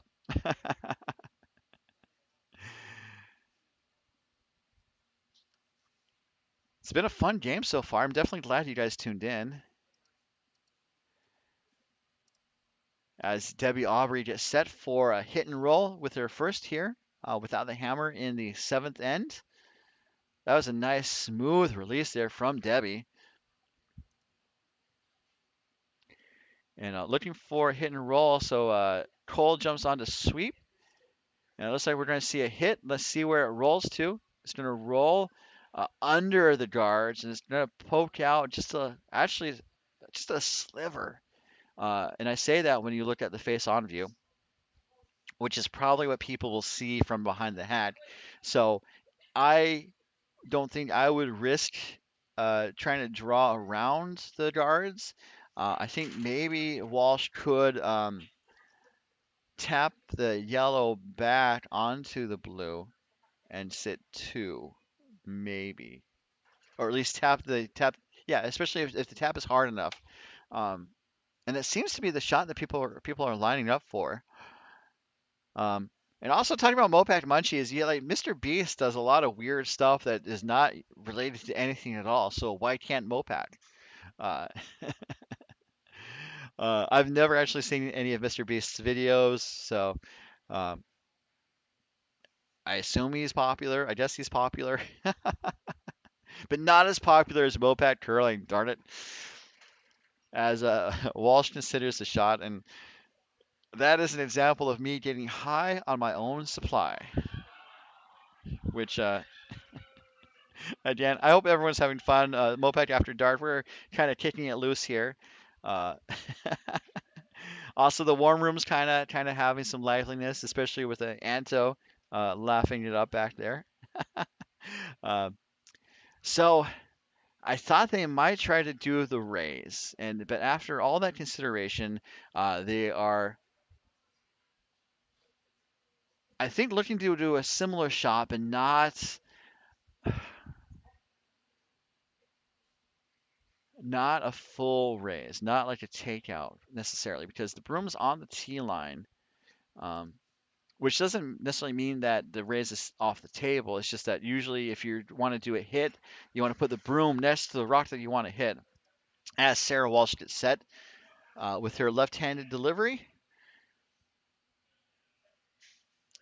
looks like Coleman indicated it was just a smidge wide, and now they're trying to push it over a little bit. And so this was going to be a draw. It's going to be past the guard, and let's see where it sits down. It's going to sit down in the back 4 foot, good for shot. So it was a great shot by Sarah Walsh. However, now what Aubrey can do is just to draw down a very similar path. Maybe just a little bit more ice to avoid the possibility of wrecking on that front stone. But then be sitting in front of that Walsh yellow and be shot, and it'd be next to impossible to hit out. Especially as you look at the overhead, um, if someone was far more daring than I, there could be a double there. But I don't think people would want to take it on, especially with the score being what it is, and given the complexity of the shots. Um, so Debbie Aubrey gets set with her last here without the hammer in the seventh. Uh, Up to looking to either steal or force Walsh to a single point. This is maybe a little bit live. Aubrey may have pulled the string a little bit. Um, Not the end of the world, but it looks like we might be coming home with a tied game, which is obviously very exciting and definitely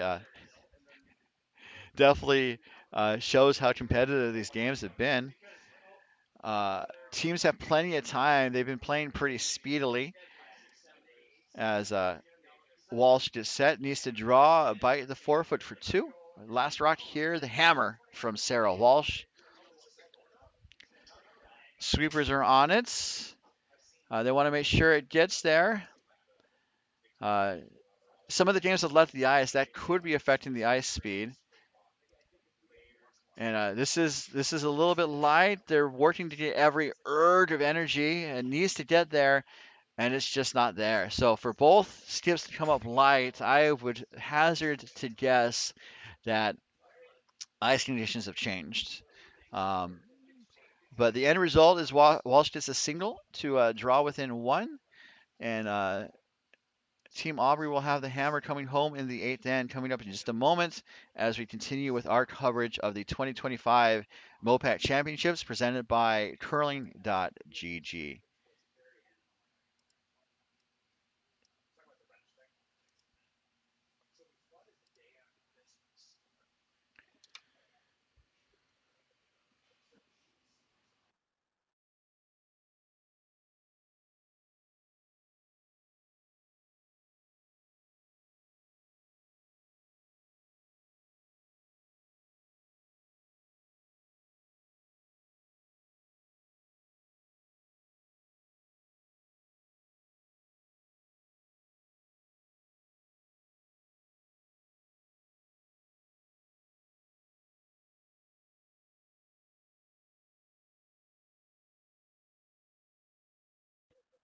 So we're about to get underway here on the last end of the MoPac After Dark Friday edition. Has some Friday night slides, I guess. Trying to think of a curling related phrase that might be valid. Um, as Kim Chapin gets set, they had to wait for about 15 seconds on the clock. I guess they can start when there's 5 seconds on the clock. So that's what they're waiting for. They're ready to go now. Uh, it's part of having some pause the action so we could do promo spots if we could, or let people know who our great sponsors are, including doubletakeout.com, curling.gg, and Endgame Curling, as this final end of action is being brought to you by doubletakeout.com.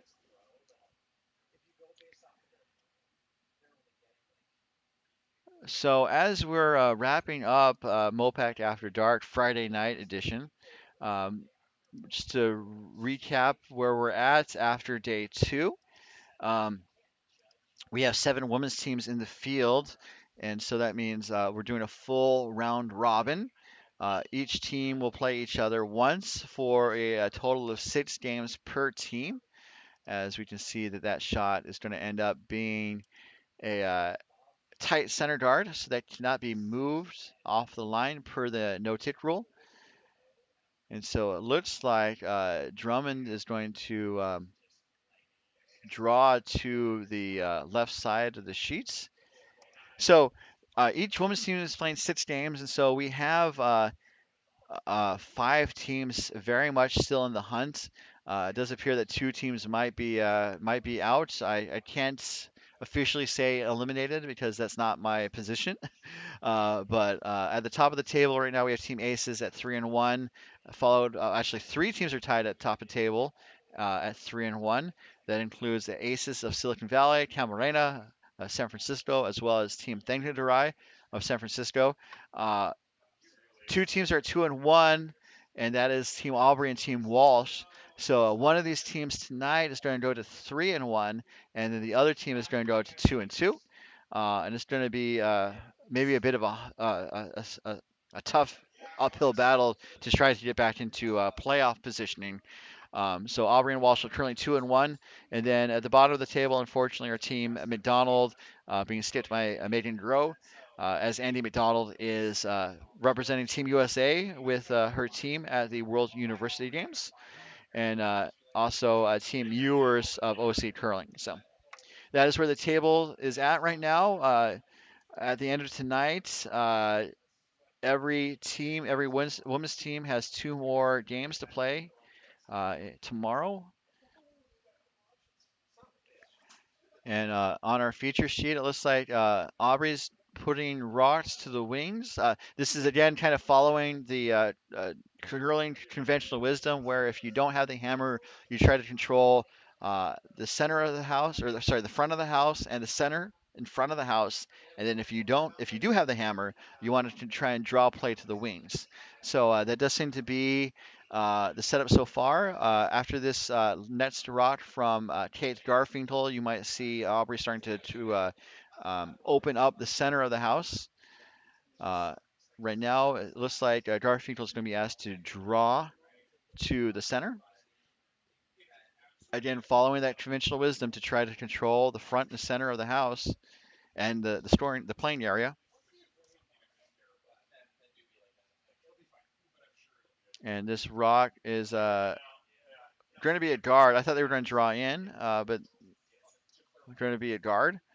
A little offset, so it might take Aubrey a couple of rocks to clear them if that's what she wants to do.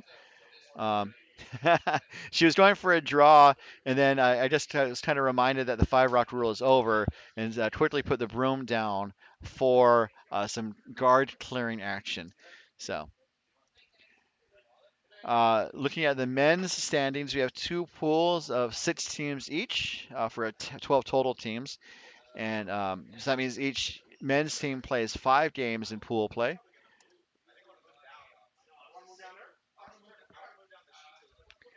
And it looks like they're going to get both yellows moving. One's going to go out of play entirely, and then the other yellow rolls to the wings. That was a good clearing action there from Drummond with her last. So in the men's field, in Pool A, we have a couple teams still on the ice, but Team Campbell is currently undefeated at 2-0. Tate is at 3-1, followed by Murray at 2-1, and then Gilbert, Aronson, and Meyer behind. I think Meyer is not going to be in the hunt at 0-4. As we see Garfinkel's second rock head down the way. Looking to put up the guard. Maybe a little tap action would be good.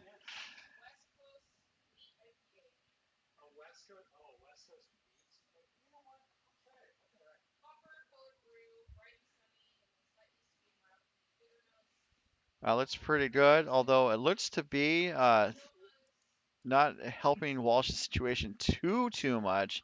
As we look at the top of the house, there's two Aubrey stones in the rings, and those two Walsh stones are guards in front of the house.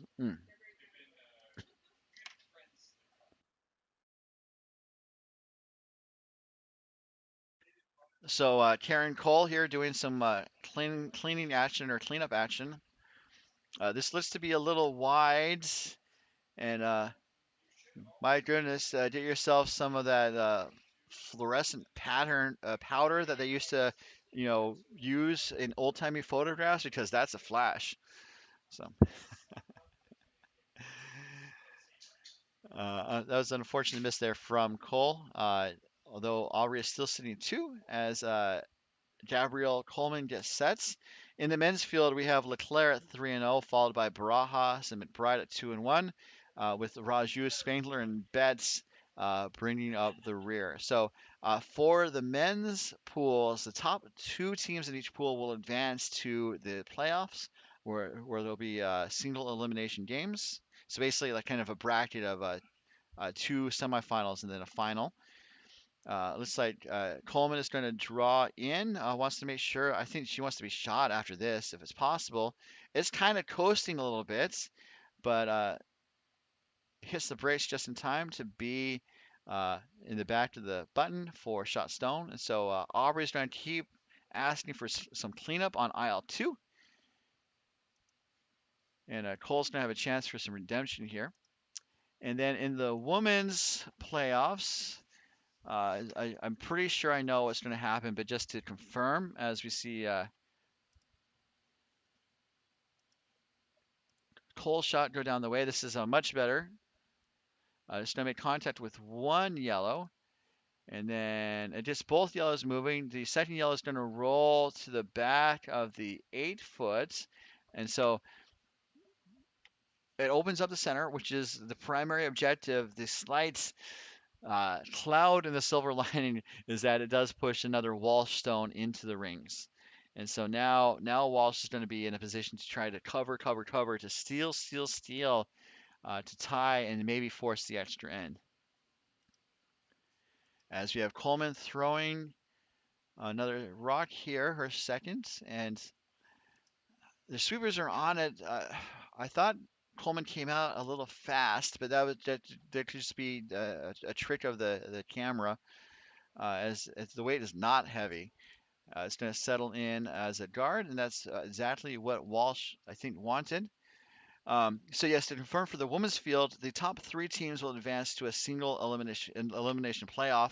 I believe um, the winner of round robin will get a bye essentially to the final game, and then the number two and number three seeds will play a semifinal game, and that is how our Sunday is set up with a MoPac morning and then Championship Sunday, as we have Karen Cole. I believe this is her last.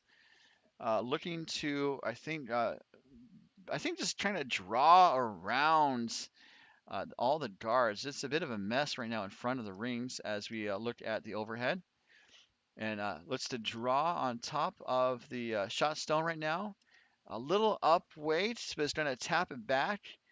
And the blue is going to stick around 4 shots. So a great couple shots there from Karen Cole to open things up and then to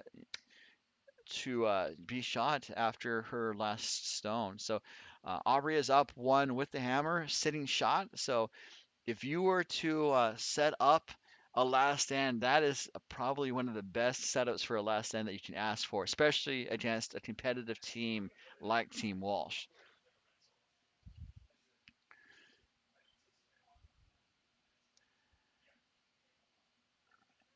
So it looks like Walsh is going to try to follow Cole's last draw down, maybe get some tap action of her own.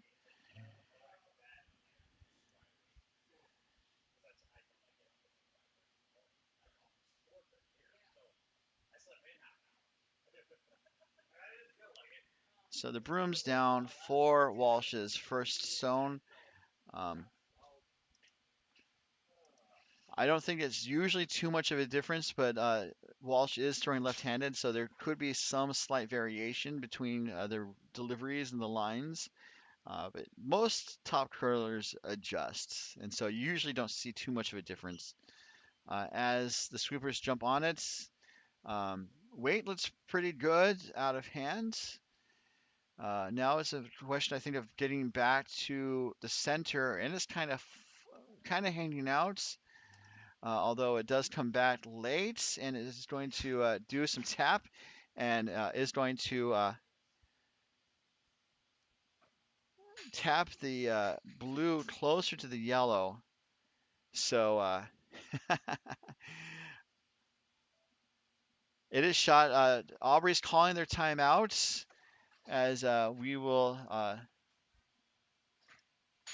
see Cole make her way down the ice. I'm also doing to look at the clock. Um, both teams have 6 minutes and 28 seconds to play one shot each. So I don't think they're going to run out of time. I think both teams can take a coffee break and come back and play the last shot. I'm not saying they should, but they could. Um, but also, it's good to take the time out to pause the clock and not have to worry about it at all. So while we're going to go back to where the action is and not where the clock is. Um, so Aubrey is up one, sitting shot. The situation is still pretty good. When you look at it from the face-on view, you can see that there's a coach on the ice. So they do have a coach in the competition. He can come out for the 90-second timeout. And also new for this event, it's becoming more common at top-level competitions. A coach and alternate can meet briefly with teams during the end breaks on the home side. So that would be, another opportunity to kind of get in sync. It's only for the minute timeout though, in between ends. Um, and here they have the 90 seconds, and yeah, it's also good to call the timeout to be able to talk to your coach and get a sense of what's going on. Um, Looking at the overhead, let's switch to the overhead here. Um, Man, I feel like Steve Kornacki. I really want to tell a story so I can like draw all over it and stuff. But uh, that top side from this view, they've been down that path a couple times. But I think the most that Walsh can throw is a heavy, like just a draw. So I don't think they can really disrupt that blue too much from that path. So the area of concern is where the Aubrey players are, is to try to block the path to the button from this bottom side or the right side. And so I would be drawing squiggles all over the place. That is what they're going for. That seems to be the shot. I agree. That gets the broadcaster's stamp of approval, which, as people know, is worth a penny. So the broom is down for Debbie Aubrey's last, looking to close the door, as it were, on this draw path and the game. Aubrey gets set with her last rock without the hammer here in the eighth end.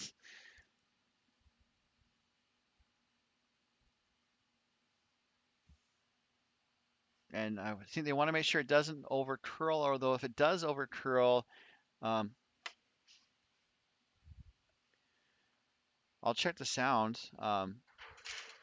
Okay, it does crash on the guards, but it does make that path narrower. Um, it seems like there's still a draw path on that right side. Um, Perhaps, I mean, I think you're looking for. Um, it's going to be tight though, so I don't know if they want to try that draw down the right side, but I think that might be the best chance because the shot up top is just they've been down there, and with just the weight they need to get around that guard, um, I don't know if they have enough energy to really move that blue off the button. But they are taking a look at it, and Team Walsh is letting their clock run as they have 5 minutes and 42 seconds remaining. Just to show you the clock there, and Now that you see the clock, now you don't. Okay, so they're not looking for drawing. It looks like they're looking for an in off, which if you can make it, it looks spectacular. And obviously, you can't fault them if they don't make it. So that seems to be the call there as Coleman puts the broom down for her skip, Sarah Walsh. The level of execution for this shot is going to be, I'm going to say, like 8 out of 10, I would say, because they need to be able to angle the outside stone towards the button with enough force to dislodge the blue off the button. So this is Sarah Walsh with her last, the hammer, chance for a tie and maybe more here. And so it looks like it's pretty close. Oh, and I think it was just a little inside. As teams trade handshakes, that is Aubrey scoring a single with her last to take a 6-4 win over Team Walsh. That was a great game. As again, this is another great broadcast game that went the distance. So as we kind of wrap up this game, let's take another trip around the rings. And for the people saying, thank you for the coverage, you're welcome. That's why we're here. Definitely wanted to help elevate our showcase of curlers in the competition here in the Mountain Pacific region. So happy to be here as we take a look around the rings. There's only 2 active games on the ice. Might just be 1 active game on the ice. As on sheet A, Team Thanked of San Francisco was the 8-3 winner over Team Yours of OVC Curling. On sheet B, we saw Aubrey steal the win, 6-4 over Team Walsh of San Francisco. On sheet C, a men's game, Team Aronson, I believe, secured the win over Team Gilbert from Oval Curling. They're not on the ice, and they didn't put up a 8th end, so I'm going to say they're done. Can't say for sure, but I'm pretty sure Aronson won that game over Gilbert. On sheet D, Team Tate was an 8-1 winner over Team Meyer. Tate hails from Coyotes Curling, while Meyer is from San Francisco. And then on sheet E, let's see if we can zoom in on that for the last rocks of this game. It is currently Campbell up 9-5 over Team Murray. Murray playing with the red rocks on this sheet. And Murray needs a lot of luck to stay alive. And looks like they're sitting 1 pretty open. And so Campbell is sitting. Okay, so to recap this game or this end, it looks like Murray is sitting 1 and 4, while Campbell is sitting 2, 3, and 5. So Murray needs a little bit of luck. They need 4 to tie this game to force the extra end. They do have the hammer. It looks like Campbell kind of jumped up to an 8-1 lead after 4 ends, and then Murray tried to fight back, but just hasn't gotten enough points to get back fully into this game. Um, Campbell's shot is away. I'm going to guess they just want to hit out the red and reduce some counters. Oh, and it flashes. So showing their true colors with that flash there. Trying to keep doing photographic references there, but that was an unfortunate miss there from Campbell. It might give Murray an opportunity here as we see Mike Siggins throw his last stone. So I think they might want to try to tap the red maybe further undercover. Or actually, let's say they want to maybe tap the red up to a scoring position. And it does tap it up to third rock, but not for second rock. It also still sets up the double. Um, it's a tough situation for Murray because I was thinking like at some point they need to either outcount those yellows on the left side of the screen here, or get rid of them entirely. And I think the issue is that Murray needs places to put rocks where they won't go away because if they go away, the game is over. And the game could be over with his next shots actually because um, it might be the next two shots because if Campbell makes both of these stones go away, it's pretty much game over.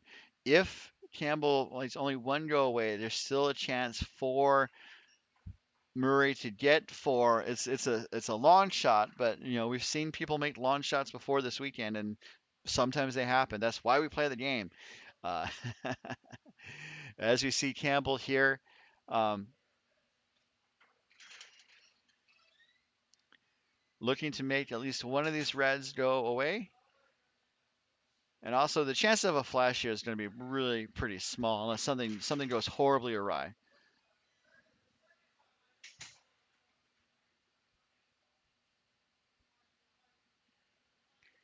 So Campbell's shot is away, and looking coming down, it looks like it's going to get one of the reds, but there was a jam possibility, but the red goes away, and the shooter rolls wide to the edge of the edge of the 12-foot ring. So now Murray's going to take those yellows on, and that makes sense. Just to stay alive, he needs to make these yellows go away to have a chance. Although then it would give Campbell an opportunity to just hit the other red in the rings right now to make the go away and to secure the win. So I said two shots. It might take three shots for this game to conclude. Um, but it looks like Campbell has a pretty good setup here as Sean Murray gets set for his last.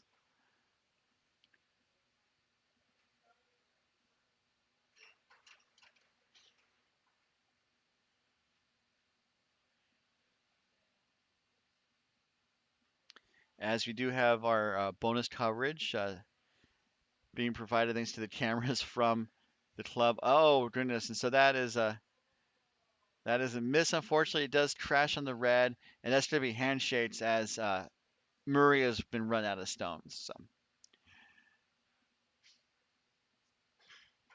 a pretty exciting finish. Just Murray had a slim chance to get back into the game, but Campbell closed the door, which is a phrase I maybe need to retire.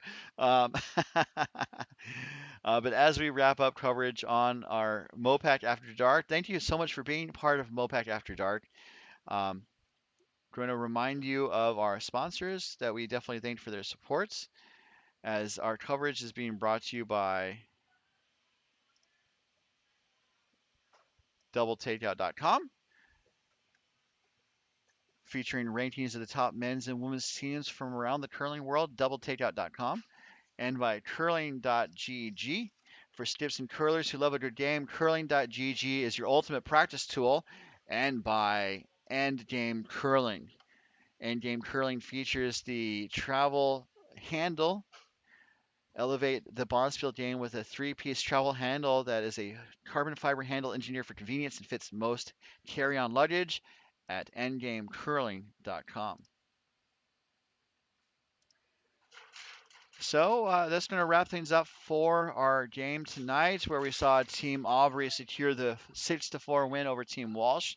Uh, as we've been mentioning, we are going to have MoPac Morning start at 9:30 Pacific time, where we will have a contest between Team Barajas of San Francisco taking on Team Spangler of Wine Country.